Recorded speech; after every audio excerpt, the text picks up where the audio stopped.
Mwiriwe neza nshuti za Freefarm TV, turabasuje kandi twifurije amahoro y'Imana. Reka kandi tubashimire mwese mukomeje kudushyigikira.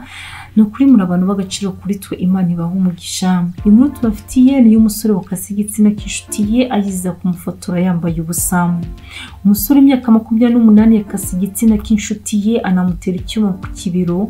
Nyuma yo kumufata ari kumufata amashusho ari kwiyuhagira ahitwa Ikobina Ansa mu mujyi wa Mfasemani wo muri Malawi. Amakuru yatangajwe n'umunyamakuru yawe Bogian nuko izo nshuti zombi barabakoze mu ruganda rukora amatafari rw'umudepite mu nteko ishinga amategeko witwa Urban Cancer. Ku wa gatandatu w'icyumweru gishize ukekwaho icyaha witwa Abeyi ku myaka 28 yagiye mu rugo rw'uyu mugabo w'inshuti ye ahita asaba ko bamutiza ubwogero. Mu gihe arimo kwiyuhagira uyu mugenzi we yahise atangira gusakuza cyane ahamagara mugenzi we gusohoka mu bwiherero. Kubera ubwoba no kutamenya neza ibibaye yahise asohoka mu bwiherero yambaye ubusa, gusa inshuti ye itimufotora ifoto yambaye ubusa ikoresheje telefoni ye igendanwa kubera impamvu itazwi. Uyu Abeyiku ntabwo yishimiye ibyo inshuti ye yakoze nuko imusaba kwisiba ariko arabyanga. Nyuma nimugoroba bivugwa ko abo bombi bongeye guhura maze ukekwaho icyaha akomeza asaba mugenzi we ko yasiba ifoto yamufotoye arabyanga bituma baterana amagambo menshi. Muri ubwo bushyamirane haje kubaho imirwano yarangiye ukekwaho icyaha afashe icyuma akata igitsina cya mugenzi we ndetse amutera icyuma mu kibero. Yahise afata ya telefone asiba ifoto ye yambaye ubusa.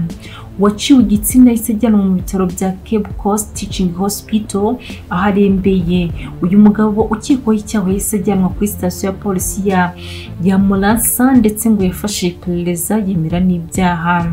Indi nkuru tubafitiye ni y'umugabo washatse kwiyahura nyuma yo kumenwaho aside n'umukunzi we agashya bikomeye. Umukobwa wafushye bikomeye agasuka aside ku mukunzi we aryamye uko yakekaga ko yamuciye inyuma yakatuye igifungo cy'imyaka 14. Esther Afrifa umunyagano ufite imyaka 28 utuye mu Bwongereza yaguze litro ya acide kuri internet ayishyira iruhande rw'igitanda cye. Yiteguye guhangana n'umukunzi we Kevin Pogo w'imyaka 28 mu rugo rwabiwe mu majyaruguru ya London.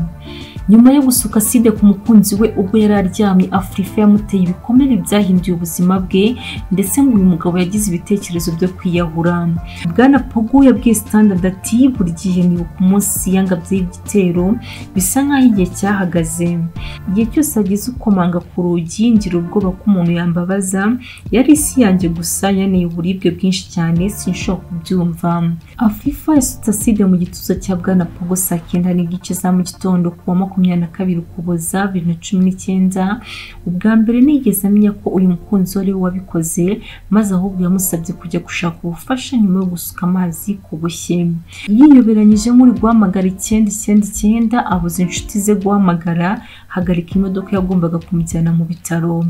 Afrifa yongeye kumusukaho indi mu maso no ku mubiri ubwo Bwana Pogo yari aryamye mu buriri komere biri kumubabaza.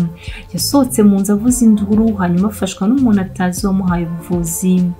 Bwana Pogo yavuze ko uyu mugore bakundanaga yagerageje no kumunyisha acide mu icupa rya sport rya Nike. Uyu musore wari wimukiye mu Bwongereza kwiga ibintu bya sinema yagize ihungabana ryo mu mutwe rihoraho kandi yangirika burundu ku maso, umutwe n'ahandi ku mubiri. Ngayo nguko ni ibintu bitari bikwiye kubaho kuri uyu musore, ni ibintu bibabaje cyane, ni ibintu utakifuza ko byakomeza kubaho. No kuri no gusenga cyane Imana ikaba ari idukiza ibi bintu by'ibibazo ndetse n'ibyago bikomeza kuba hagati y'abantu. Murakoze mukomeze mudushyigikire mukanze like na subscribe ku batarabikora munadukoresha ku nshuti zanyu. Murakoze cyane, Imana ibaho umugisha, turabakunda.